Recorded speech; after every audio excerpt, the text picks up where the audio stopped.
किती लोक आहेत जे निवडणुकीला पराभूत झाल्यानंतर 6 महिने दिसत नाहीत. कोणी दुःखात असतं, कोणी संध्याकाळी बसलं का 2 दिवस हटत नाही. शेवटी दुःखातून बाहेर यायला प्रत्येकाचा आपला आपला मार्ग असतो. मी पडलो, दुसऱ्या दिवशी मी इथं ईदगाह मैदानावर होतो इथं शुभेच्छा द्यायला.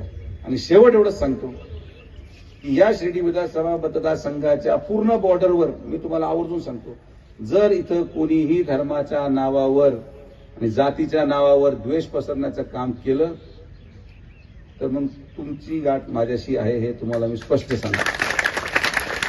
इथं कोणीच असुरक्षित नाही. इथं कोणाला संरक्षणाची गरज नाहीये.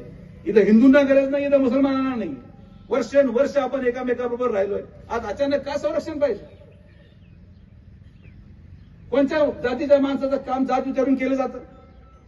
आणि ज्यांना जातीवाद करायचा आहे, ज्यांना धर्मवाद करायचा आहे, मी तुम्हाला सांगतो ते करायचं असेल तर मला सांगा. मग आम्ही पण अर्ज करताना लिहू की तिथं धर्म लिहा. तुम्ही अर्ज करताना लिहा मी हिंदू आहे, मी मुसलमान आहे. तुम्ही जाती लिहा की मी मराठा आहे, मी माळी आहे, मी धनगर आहे, मी वंजारी आहे.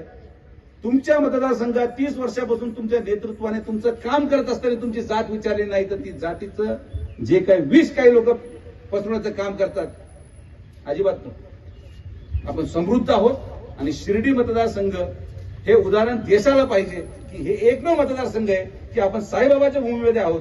ज्या साईबाबांनी कधी धर्म आणि जातीमध्ये भेदभाव केला नाही, त्या साईबाबांचे अनुयायी म्हणून आपण तो संदेश पूर्ण देशामध्ये पोहोचवण्याचं काम या शिर्डीमधून झालं पाहिजे.